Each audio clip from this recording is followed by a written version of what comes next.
This video is the fulfillment of another obligation.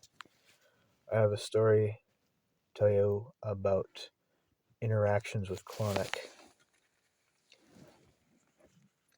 Clonic is a lower astral daemon, best associated with medieval books such as the Grand Grimoire, Grimoire Verum, etc. Is best associated with bestowing of wealth. Papa Machete says that in his tradition of voodoo, he actually is human lust itself, and that's very interesting there because his sigil it almost looks like a male prostate gland. A lot of the symbols for the Goetia there actually look like human organs, look like parts of the human body. So do not do this. Do not repeat what I have done there. I am okay because I was respectful and it came from a really good place of pure of heart there. But just to give you an idea of just how serious and how powerful this is, okay, do not go the VK Johannem or Stephen Connolly route there, and I no longer support VK Johannem. His advice, his videos are exceedingly dangerous there, but I basically took the VK Johannem route, but I didn't draw it on paper. I actually carved pyrography, wood carved his symbols into a piece of wood there, and with my patrons present there, I had offerings ready. Their coffee in this instance, and I made my request. Now, I was helping an individual there who probably can never repay me, probably will never pay me back there. This individual there, you don't need to know his name there. He's had a rough go. He was wrongfully convicted. He spent like nearly 2 decades on the inside for something he didn't do. And, I really um, uh, naively assumed, that this guy was going to, I believed his bullshit. He was going to pay me back and we were going to be massively rich and millionaires thing. I didn't ask Klonick to become millionaires thing of that, but I asked to make a small financial miracle, whatever he deems that these offerings are worth there.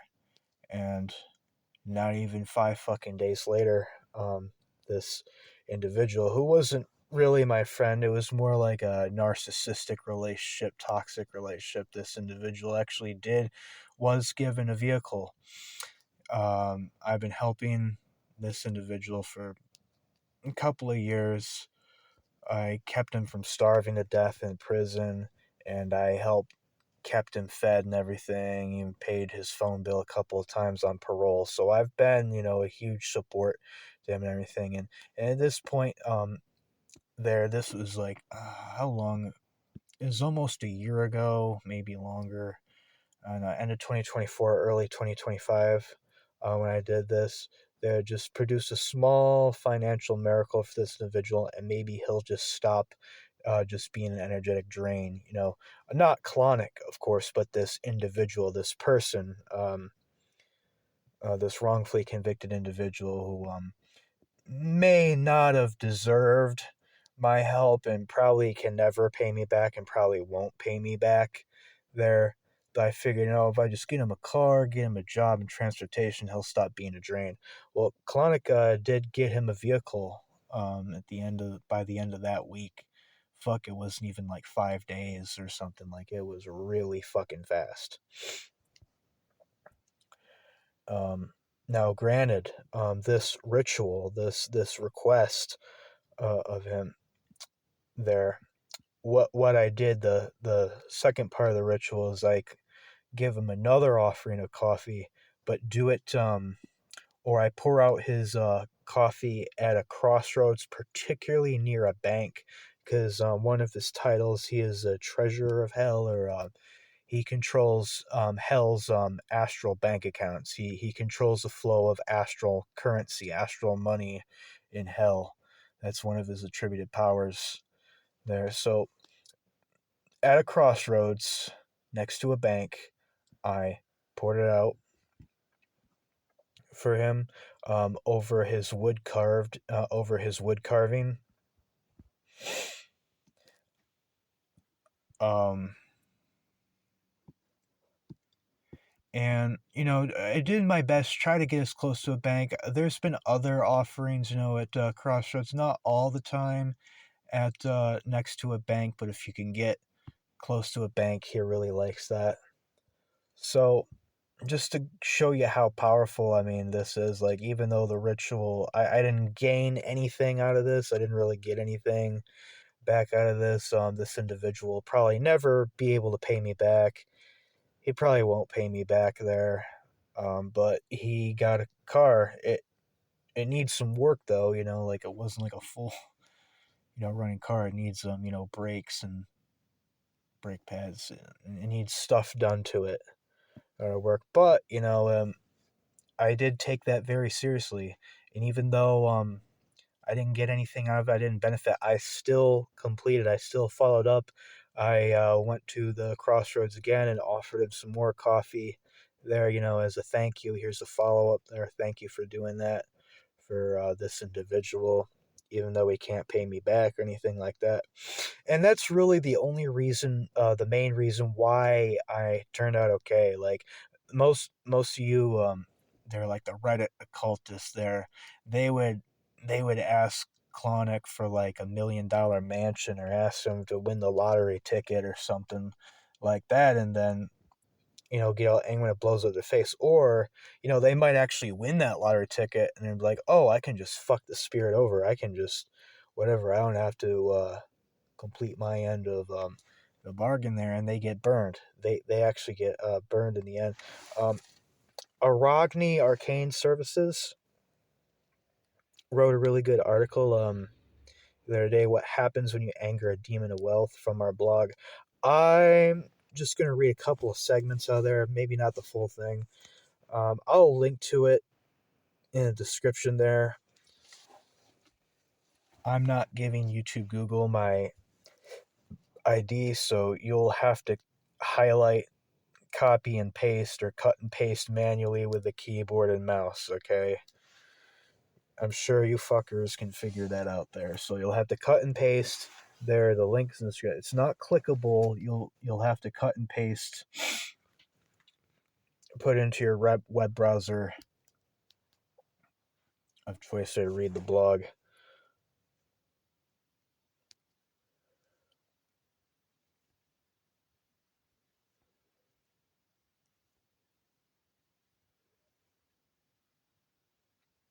So a lot of these like Reddit occultists and stuff, they'll like read these ancient. They'll read, oh, the Goetia or this spirit or that angel is like the answer to all my problems, and I'm just gonna spam that button there. So fuck it, I'm just gonna read the whole fucking blog there. Recently, browsing around Reddit, we stumbled across a handful of older posts about Klonick. For those unfamiliar, Klonick appears in the Grimoire and Verum as one of the 18 servitors of Sirark. His role is clear and unmistakable. He is summoned for his power to bestow wealth, whether by drawing money across vast distances or engineering opportunities that would otherwise never arise, or revealing hidden treasures for both literal and metaphorical. He is, in other words, a demon, a spirit whose domain is prosperity in its more active and sometimes disruptive form.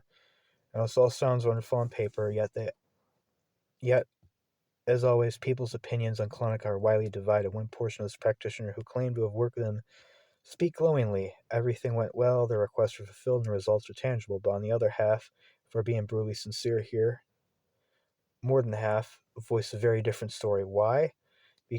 Not because he ignored them, not because he failed to fulfill the charge they gave him, no, because he did fulfill the charge precisely, elegantly, and even generously, and then for some reason he took away what he had given.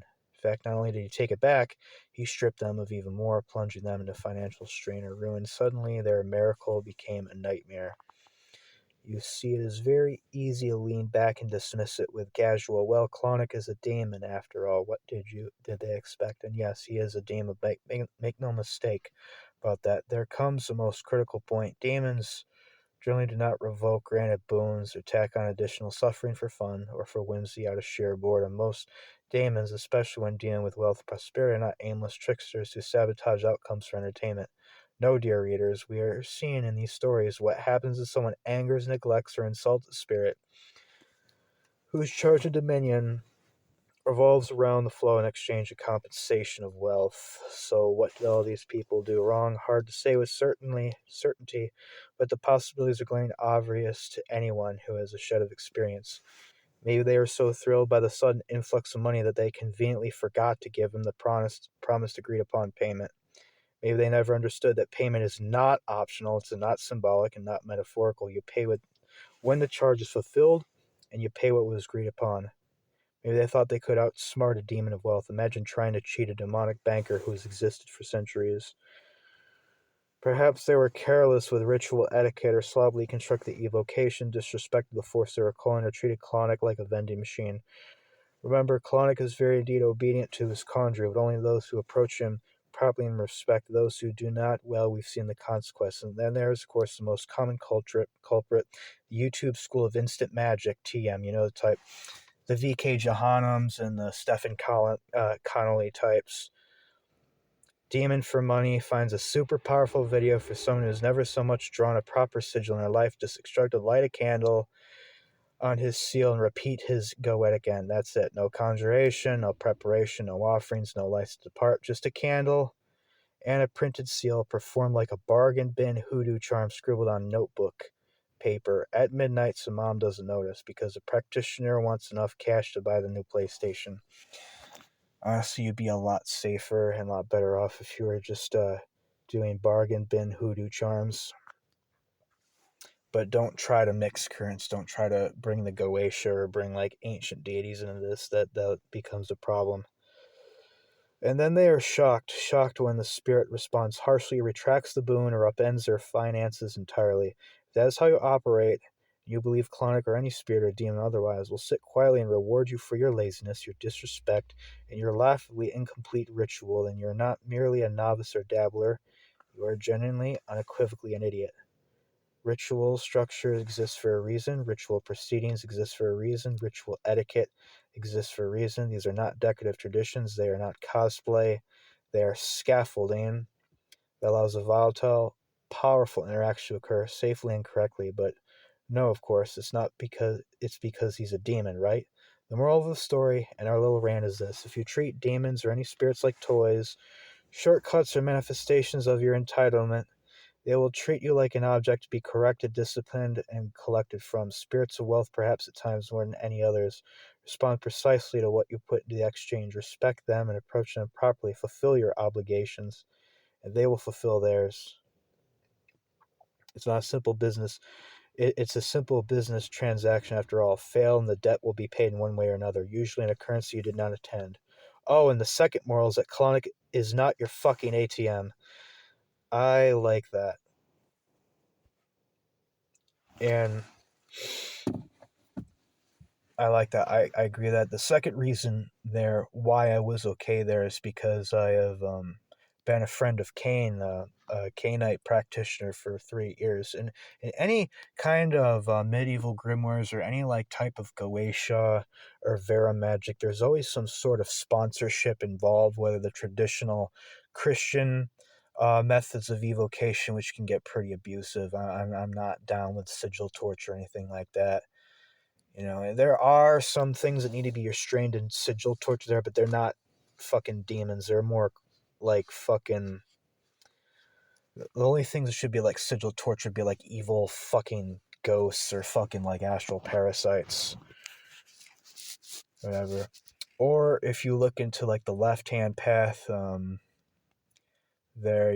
Some people call upon these things with Hecate, and it's really her art. I mean, the oldest um, triangles of manifestation we see are not the Solomonic tetragrammaton triangle. It's the goddess, triple goddess there in the triangle there. It's really her art there. Or you could go through Cain. You have a powerful relationship with Cain or Santa Muerte. Two different currents, but they're both Saturnine. They're two different currents there. Don't confuse them. There, basically having a patron or having a friend to back you up makes things go a lot fucking smoother. Now, had I have not been a friend or a devotee of Cain, there and I just throw myself into this and start demanding things. Oh, here's a coffee. Please make a small miracle. Do something. Like it could have gone very differently. I could have got hurt or worse. Um, there. So the two reasons why I was okay. I didn't fucking draw his symbol on notebook paper. No, I took the time to actually made him a dedicated wood carving there. Um, and I went through my patrons there. I went through Cain, and it came from a really good place, a good intent. And I was working very hard, like this individual there, like who I wasted all this time and money on there. Like I would make like fucking legal copies for him. I would help him do certify legal mail from prison. I would actually like print like reams of paper on like the work printers and shit, and I would like send it to him so that he could fucking send his entire case over to the Supreme Court and all this crazy fucking shit. Like I was not lazy, so as long as you're not a lazy fuck and you're actually like working your ass off for what you want to accomplish, and second, there, you're respectful. Don't draw it on a fucking paper plate. Don't draw symbols on fucking notebook paper. Make him a wood carving. Make something for him. And three, have a patron. Have Cain. Have if you're into Cain, or if you're primal, have Hecate back you up, or have your particular god or goddess that you venerate, back you up there. And again, this is not to bully or restrain or symbol torture the spirits. I mean, this is just makes you're these two insanely energies your which is the self, which is you, and that which you're seeking to communicate with have a good interaction and not have a bad interaction.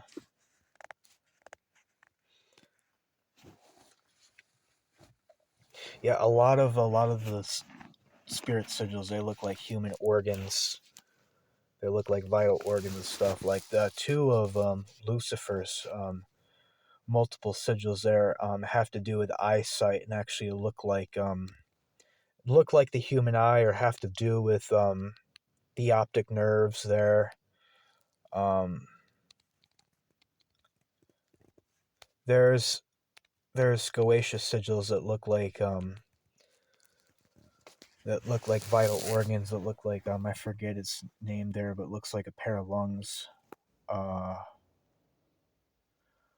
Machete pointed this out, that Gulan sigil looks like a human stomach, and it actually kind of does look like a human stomach. Very, very dangerous fucking spirit, even more dangerous than the other Goetia. Do not try to jailbreak into him. Do not try to jailbreak him. Or a lot of like the Goetia and the Verum too are they're part of various like Kambanda and Palo Mayombe houses there. So um, you it's wiser to be initiated, to seek out those houses and be initiated into those actual currents, and to try to like jailbreak into something completely on the outside. Like I said, my interaction with Klonick, he's fast acting. He is fast acting, but because I was respectful and I went to him through Kane, there that my interactions were solid. And I was not lazy. I was not an NPC. I was not just trying to scrounge up cash for the newest PlayStation or whatever. Like, it was actually purposeful that that I got what I wanted there.